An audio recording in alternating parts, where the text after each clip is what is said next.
ይህ ቻናል ብዙ ሚስጥራዊና የሚያስደንቁ ነገሮች የሚለቀቁበት ቻናል ነው። ከረቂቅ ፍጡራን ጀምሮ የተለያዩ ለማመን የሚከብዱ ሆኖም በኢትዮጵያ ውስጥ የሚገኙ ድንቅ ሚስጥሮችን የሚለቀቁበት አዲስ ቻናል ነው።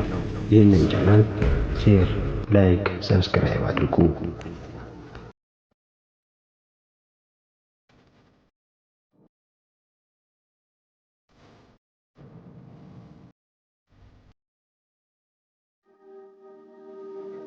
በራሱ ጥበብ ዘላለማዊ የሆነ ኃይል በጣም አስደናቂ የሆኑ ስራዎች የሚሰራባቸው የጥበብ ስሞች። አንደኛ፣ ራፋኤል። በባህሪው የኃይልና የፍጥረት ሁሉ መገኛ ምንጭ ሆኖ ፈጣሪ አካሉ በቀስተ ደመና ብርሃን የተሸፈነ ሆኖ ነገር ግን በአይን ሲታይ የሰው ፊት የሚመስል በአንድ አንገት ላይ 7 ራስ ያለው እንዲሁም ደግሞ 7 አይነቱ የማይታወቅ የእንቁ ዘውድ በራሱ ላይ ያደረገ ሲሆን ከአይኖቹም ውስጥ በጣም የሚያስደስቱ የብርሃን ጨረር የሚያወጣ በሰባቱ ሰማዮችና በሰባቱ የመላእክት አለቆች እንዲሁም በሰባቱ ኩራዝ መብራቶች እንዲሁም 7 ቀንድና 7 አይን ባለው በግ የሚመስል ሩሩህ መሐሪና ይቅር ባይ የሆነ አምላክ እርሱ ብቻ ነው። ሁለተኛ፣ ኪሩቤልና ሱራፌል። ዘላለማዊ የሆነው ቅዱስ መንበሩን የተሸከሙ የጥበብ ኃይሎች ኪሩቤልና ሱራፌል ሲሆኑ ሙሉ በሙሉ በአይን የማይታይ አብሮ የማይታወቅ በአንድነትና በሶስትነት የሚጠራ የሚመሰገን ለዘላለም የማይጠፋ የእሳት ብርሃን የሆነ ዙፋን ወይንም መንበር የተሸከሙና የያዙት ወይንም እርሱ የተሸከማቸው 4 እንስሳት የሚባሉት ሲሆኑ እነርሱም በአራቱ ክፍለ ዘመናት በአራቱ ወንጌላውያን የተመሰሉ ናቸው። ኪሩቤል የሚባሉት ኃይሎች በሰው የተመሰለ ማቴዎስና በአንበሳ የተመሰለ ማርቆስ ሲሆኑ ሱራፌል የሚባሉት ኃይሎች ደግሞ በላም የተመሰለ ሉቃስና በአሞራ የተመሰለ ዮሐንስ ናቸው። ሶስተኛ፣ ሳጥናኤል። ያለ ባህሪው ፈጣሪ ለመሆን የተመኘ ፍጡር ወደቀ። ይኸውም አካሉ 4 እግር ያለው ባለክንፍ ጅራታም ዘንዶ ሆኖ ነገር ግን ፊቱ የማይታወቅ አውሬ የሚመስል በአንድ አንገት ላይ 7 ራስ ያለው ደግሞም በየራሶቹ ላይ 7 የወርቅ አክሊል የደፋ ሲሆን ከአይኖቹም ውስጥ በጣም የሚያስፈራ የእሳት ጨረር የሚፈነጥቅ የመላእክት አለቃ የነበረ ነው። አራተኛ፣ በታማኝነት የቆሙ አለቆች ሚካኤል፣ ገብርኤል፣ ሩፋኤል ሲሆኑ ለፈጠራቸው ኃይል ለዘላለም በታማኝነት የቆሙ የሰራዊት ኃይሎች ሲሆኑ እነዚህ 3ቱ ሊቃነ መላእክት ደግሞ ለእያንዳንዳቸው 6 የብርሃን ክንፍ ያላቸው ሲሆን የኃይል ሁሉ መገኛ ምንጭ ከሆነው የብርሃኖች ብርሃን፣ የኮከቦች ኮከብ፣ የፀሐዮች ፀሐይ፣ እውነተኛው ፀሐይ አፍ በየቀኑ የሚመጣውን 2 ስለት ያለውን የሰይፍ ትእዛዝ ለመቀበል በተጠንቀቅ የሚጠባበቁ ናቸው። በቀኝ እጃቸው የያዙት የመስቀል ቅርጽ ያለበት የእሳት ፍም የሚመስል ጦራቸውም ቀለሙ በጣም የሚያስደስት የወይን ጠጅ ነው። አምስተኛ፣ በአራቱ የሰውነት ክፍሎች ላይ የተሾሙት አለቆች ሱሪያኤል፣ ሰዳካኤል፣ ሰላታኤልና አናንያኤል ይባላሉ። እነዚህ 4ቱ ሊቃነ መላእክት ደግሞ ለእያንዳንዳቸው 4 በጣም የሚያስፈራ መሃሉ ጦር ያለበት የጨረር ክንፍ ያላቸው ሲሆኑ በቀኝ እጃቸው የያዙትም የምህረት ቃል የተጻፈበት ሰይፍ ቀለሙ የሚያምር አረንጓዴ የእሳት ነበልባል የሚመስል ሲሆን ቁጥራቸውም ከእነ ሚካኤል፣ ገብርኤል፣ ሩፋኤል ጋራ 7ቱ ሊቃነ መላእክት ተብለው የሚጠሩ ናቸው።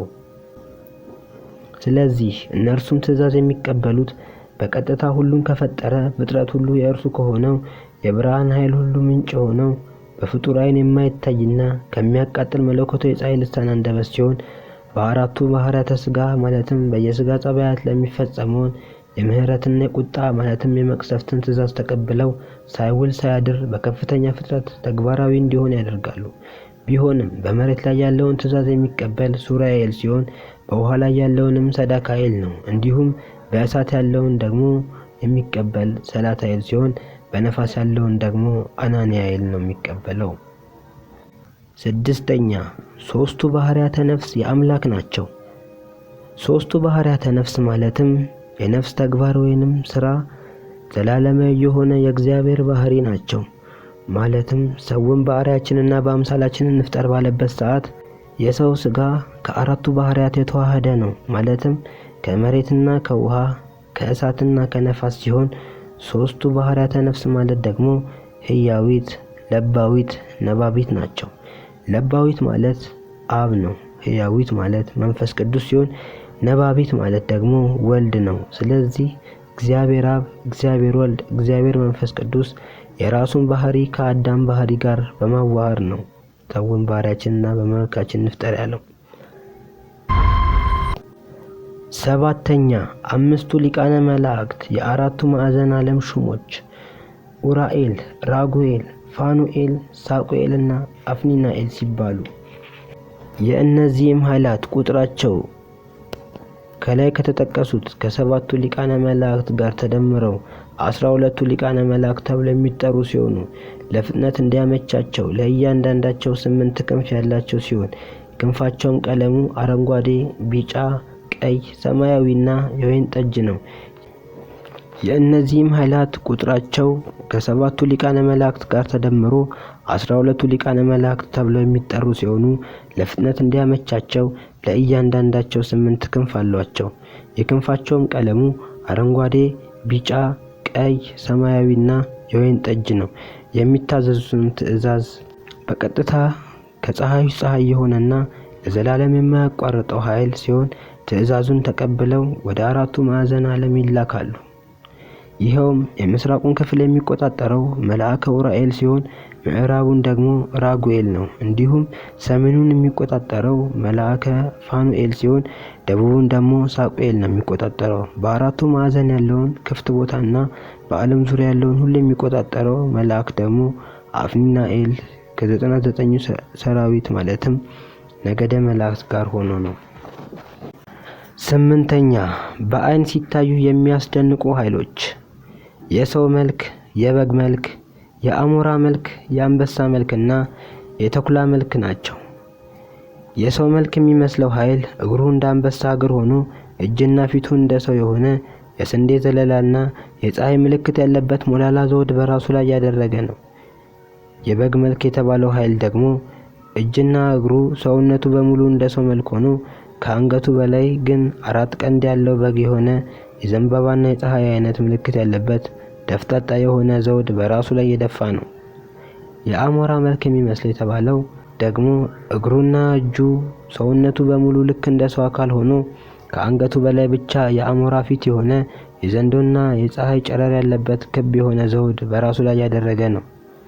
የአንበሳ መልክ የተባለው ኃይል ደግሞ እጁና እግሩ ሌላው ሰውነቱ በሙሉ እንደ ሰው አካል ሆኖ ከአንገቱ በላይ ብቻ ጆሮ ወደ ኋላ የተኛ አንበሳ የሚመስል ነው።